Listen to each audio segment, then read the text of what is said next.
Bueno, buenas tardes a mis cursos.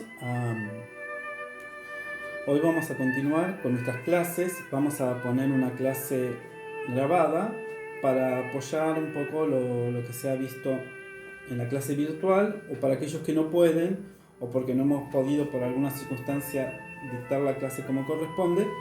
Vamos a poner esta grabación como soporte del contenido que deberíamos haber completado en esta semana. Nosotros en la última clase, tanto virtual como personal, estuvimos reflexionando sobre qué es la verdad, el problema de la verdad y cómo la verdad era vista y abordada desde diferentes filósofos y en diferentes tiempos. Así vimos como Platón y Aristóteles consideraban la verdad para ellos y cómo también lo consideraban John Locke, René Descartes en la parte del conocimiento, en la edad moderna. Hoy tenemos que entrar en otra dificultad que va a aparecer dentro de lo que es la filosofía y los problemas de las teorías del conocimiento. Vamos a empezar de a poco a entrar. Ya vimos que la verdad es un problema que no todos podemos definir o podemos llegar a considerar que puede ser de esa manera o podemos darle una explicación. Pero el problema, la pregunta no se quedó solamente en la dificultad de la verdad, sino que se lleva ahora a la dificultad del conocer. ¿Qué es el conocer? ¿Por qué el hombre conoce y por qué se siente impulsado y motivado para conocer? John Locke, que es un filósofo inglés de la Edad Moderna, nos dice en su ensayo sobre el entendimiento humano que el hombre se lanza a investigar porque es necesario para su supervivencia. Para John Locke, nuestra necesidad de conocer y nuestra forma en cómo describimos y contamos aquello que hemos conocido es por una necesidad puramente de nuestra raza, la raza humana. Por eso dice el entendimiento humano, ¿no? en su título. Nosotros nos lanzamos a conocer porque cuando conocemos tenemos poder sobre el objeto que conocemos. Este caso sería el mundo, la realidad, la naturaleza, como queramos llamarlo. También nos plantea que conocer, el término conocer o la capacidad de conocer, es un instrumento para manejarse en el mundo. Yo conozco y puedo manejarme en el mundo, puedo describir el mundo y puedo modificar el mundo. Y que todo conocimiento, todo acto de conocer es un desafío, es un placer y sobre todo es una inquietud. Es algo que está innato, ¿qué significa innato? Que el hombre lo tiene desde antes de nacer, que es una inclinación natural. Ya esto lo veíamos con Platón y con Aristóteles en nuestras diferentes discusiones y reflexiones de los temas que veíamos de la ética, la estética, la antropología, el problema de la verdad. Para Platón y Aristóteles todo lleva a lo mismo, a que el hombre está inclinado a eso y por eso se preocupa y se desvive para alcanzar ese conocimiento. Para Platón en la idea, en la noción del mundo de las ideas, y para Aristóteles en la relación entre la razón y las sensaciones o lo que percibe el hombre. Ahora, ¿qué es conocer? Esta es la primera pregunta que nos vamos a preguntar, ¿no? Primero, ¿por qué el hombre conoce? ¿O por qué se preocupa en conocer? Ya lo vimos, ¿no? Por una necesidad de supervivencia, porque conocer es la herramienta que él va a tener para poder controlar este mundo que lo rodea o este mundo que habita. ¿Qué nos responde Platón cuando dice, con referencia, o se le pregunta, ¿qué es conocer? Él nos va a decir que el conocer no puede depender de la percepción. Ya esto lo habíamos visto en todas las demás materias, que él se separa de la percepción, se separa de los sentidos y trata de aislar, como si fuera en un laboratorio, el conocimiento y la verdad como algo que es puramente racional. Entonces, de esa manera, al ser puramente racional, podemos garantizar que sea verdadero y que sea fiable de conocer. Entonces él nos dice que el conocer no puede depender de la percepción, del haber visto. Yo vi una vez y ese esa idea de que lo que yo vi es una realidad y que esa realidad la puedo describir, la puedo argumentar, ya que la percepción es variable y relativa. Variable porque los objetos cambian a lo largo del tiempo. Yo veo la perra que me está molestando, ¿no? Y no es la misma perra que hace 6 meses atrás, ni será la misma perra que dentro de 5 meses adelante. ¿Por qué cambia? Porque algo se modifica en ella, es más grande, tiene otras actitudes. Y también nos dice que es relativa porque esto va a depender de los sentidos. ¿Qué significa relativo? Dependerá de cada sentido de cada individuo personalmente. Por eso relativo. Significa que cambia, que no va a estar siempre de la misma manera. Mi forma de percibir la realidad según mi sentido es relativo porque según cómo yo esté o cómo yo perciba ese día la realidad, va a ser diferente a la información que voy a recibir. Entonces, para Platón, poder llegar a conocer las cosas por medio de los sentidos o por medio de la percepción está eliminado, no está permitido. Para ello, Platón escribe en uno de sus diálogos, como sabemos que escribe Platón, ¿de qué manera? Escribe un diálogo llamado Teeteto, T-E-E-T-E-T-O, medio trabalengua. Teeteto es el nombre de un personaje que va a interactuar con Sócrates en un diálogo donde van a discutir sobre qué se puede conocer y qué no. Y van a tomar el concepto de la opinión, si puede ser la opinión de una persona tomada como parte de la explicación de un conocimiento.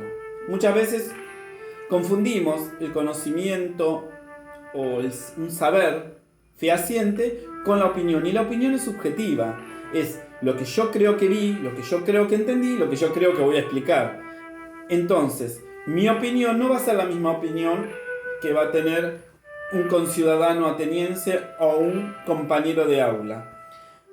¿Qué es esto importante? Porque después lo vamos a ver en teoría del conocimiento, que la opinión y la ciencia a veces se confunden y se mezclan, pero sin embargo hay que saber diferenciarlas para poder de ahí obtener el conocimiento y que este conocimiento sea verdadero y auténtico. ¿Qué nos dice Platón en este texto de Teeteto? Lindo nombre para ponerle a un sobrino, a un hijo, ¿no? Teeteto. Ténganlo en presente si lo quieren usar para el registro civil. ¿Qué nos dice acá Platón?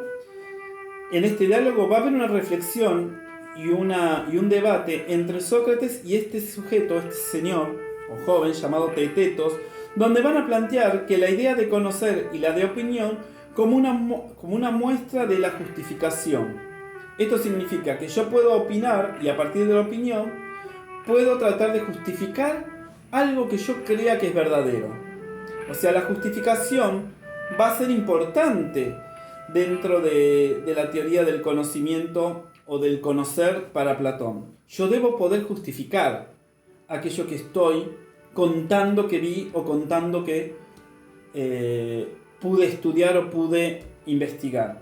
La justificación del hombre cuando éste quiera explicar algo que cree conocer y expandir en un argumento. Es importante porque en esta reflexión Platón nos dice, ojo, podemos engañarnos y creer que la opinión puede alcanzar la justificación y puede alcanzar ese conocimiento que tanto anhelamos. Pero ojo, no tomemos a la opinión como un conocimiento verdadero, si no lo podemos justificar. Todo tiene que ser justificable. ¿Vieron cuando van, por ejemplo, a una mesa de examen, cuando se han llevado alguna materia y realizan una actividad?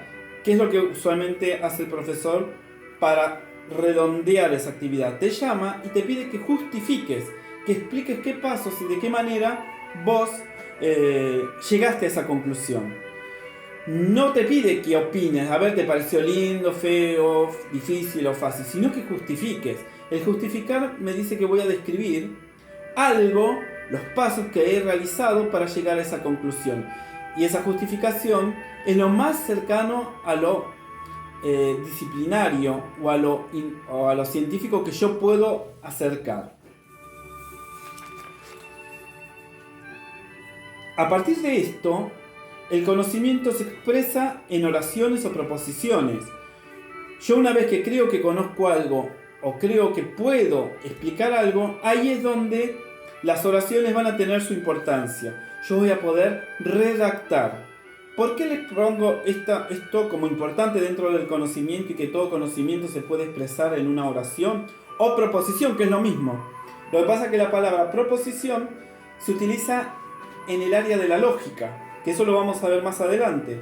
Por eso es importante que tengamos presentes la palabra proposición. Esto significa que contiene afirmaciones sobre algún hecho de la realidad. Yo a partir de la oración, de cuando construyo algo en una oración o en una proposición, es porque estoy afirmando algo que supuestamente he visto, he describido, he entendido y lo puedo llevar en palabras. También nos dice que, en consecuencia, hay conocimiento cuando se cumplen 3 condiciones. 3 condiciones se tienen que cumplir. 1, 2, 3. Se me cruzaron los dedos, pero es 1, 2, 3 condiciones para que podamos llegar a un conocimiento, vamos a decirlo, reconocido como verdadero. ¿Qué es? La condición de creencia. Yo debo creer que eso que considero conocimiento es conocimiento. La condición de verdad, que lo vimos en la clase pasada. ¿Cómo yo identifico que eso es verdadero, que eso es demostrable y que eso puede ser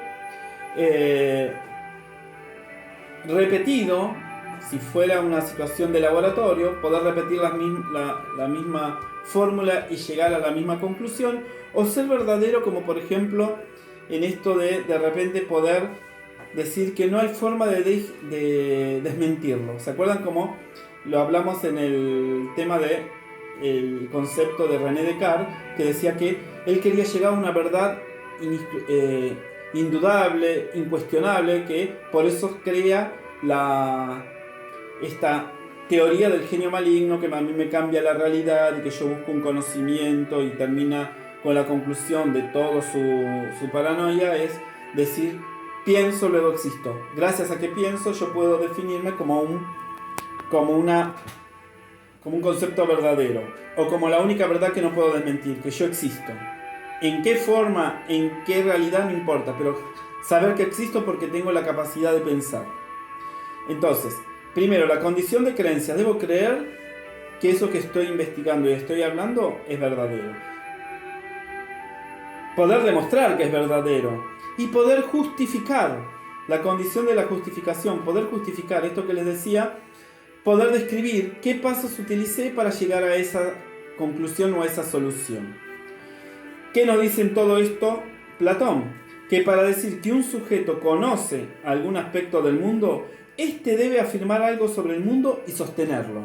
Esto es la justificación. Yo debo sostener aquello que describo del mundo y debo poder entenderlo y poder explicarlo. Por eso aparece la idea de las oraciones.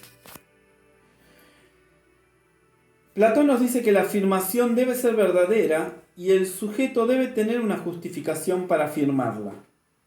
Yo debo afirmar y debo sostener esa justificación.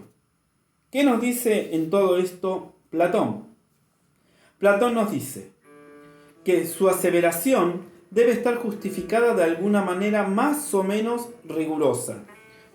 Él sabe, Platón, que si dependemos muchas veces de la realidad y dependemos de los sentidos y de lo que nosotros entendemos y podemos definir como sentidos, muchas veces esta justificación va a tener puntos flojos.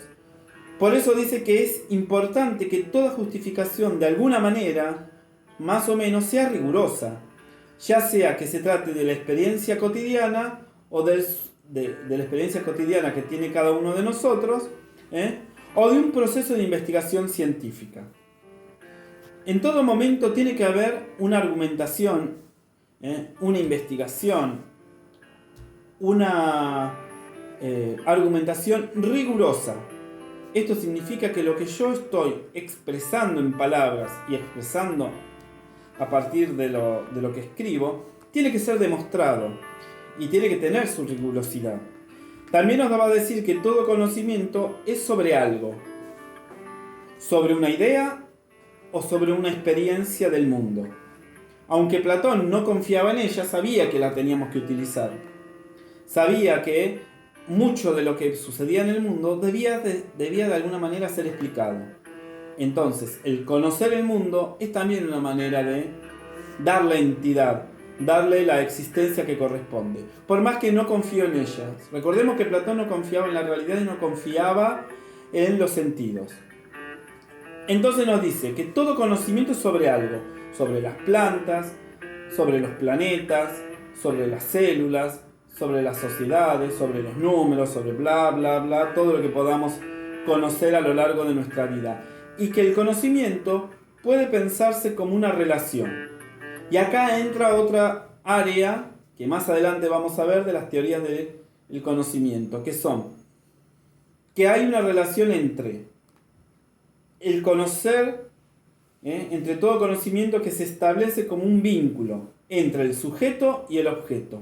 Vuelvo a repetir, todo conocimiento es sobre algo y consideran y creen que el conocimiento surge de la relación de dos elementos, el sujeto y el objeto, y que de la relación del sujeto y del objeto va a surgir el conocimiento.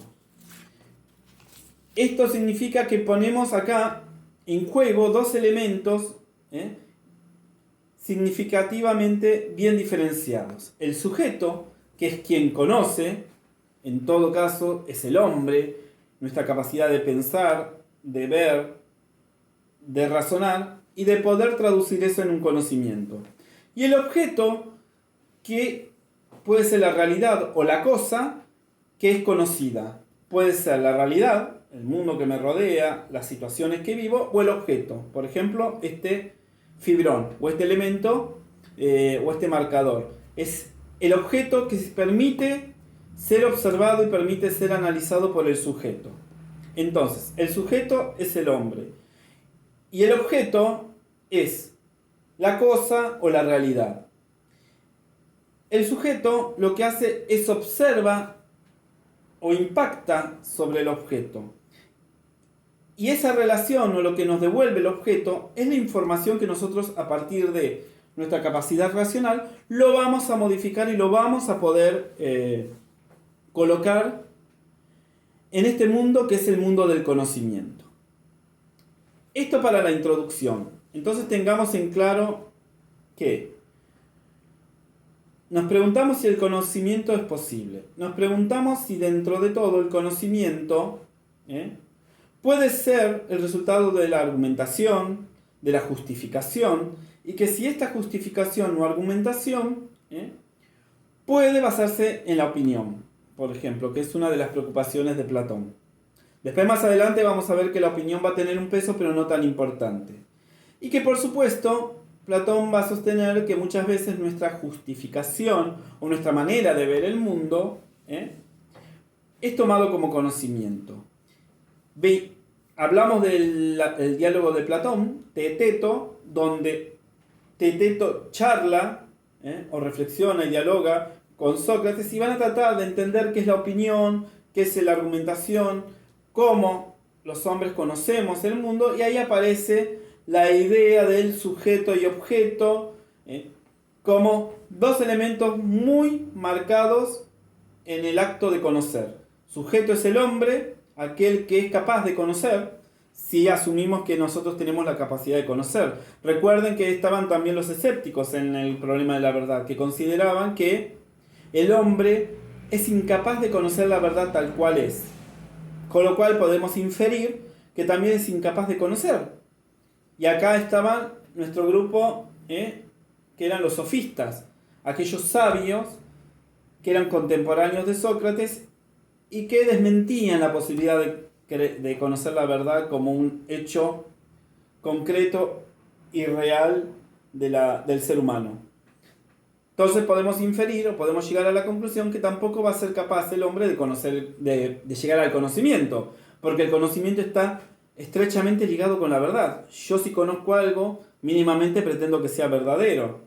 Y más allá que pueda justificarlo, que pueda creer en él, debo creer y debo justificar, perdonando la redundancia, debo poder demostrar que es verdadero.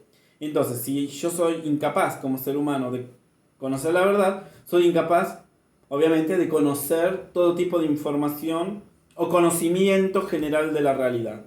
Por lo tanto, para los escépticos, para los sofistas, conocer es algo que está prohibido o está inhabilitado para el ser humano, al igual que la verdad. Para Platón, conocer solamente lo puedo hacer a través de la idea, a través del alma. Porque él va a sostener la misma teoría de el mundo de las ideas, las verdades del hombre que van a estar ausentes o independientes de la percepción. Y después vamos a tener a Aristóteles que nos va a decir que sí, podemos conocer la verdad, podemos llegar a un conocimiento verdadero y creíble y creíble y responsable. ¿Por qué? Porque los sentidos captan todo lo que el mundo me ofrece como objeto y el sujeto lo que hace es lo rearma gracias a la razón a partir de las oraciones, de las proposiciones y lo convierte en un conocimiento armado y acabado como el que conocemos y podemos encontrar en cualquier libro. Que piense que lo que nosotros leemos hoy en día en un libro es porque en algún momento llegó y fue el resultado de la experiencia, la reflexión sobre la experiencia y el pasar en oraciones esa experiencia. Y ahí tenemos, según Aristóteles, un conocimiento meramente surgido de la experiencia y de la razón. Bueno, estos fueron los conceptos mínimos sobre qué es conocer para el hombre, cómo conoce y si en realidad puede conocer, si tomamos a los sofistas. Y terminamos con la idea de que dejan en juego o jugando al sujeto y al objeto. Bueno, los veo a la próxima clase, sea virtual, presencial o de forma grabada, pero voy a ir subiendo pequeños contenidos y pequeños elementos que nos van a ayudar para ir entendiendo un poquito más a cada uno de estos temas y filósofos de la materia. Les voy a subir junto con el video estas pequeñas fichas que son ayuda a memoria, ¿no? Donde les voy a explicar y donde vuelvo a reforzar la clase de hoy. Bueno, que tengan buena semana y nos vemos la próxima clase. Hasta luego.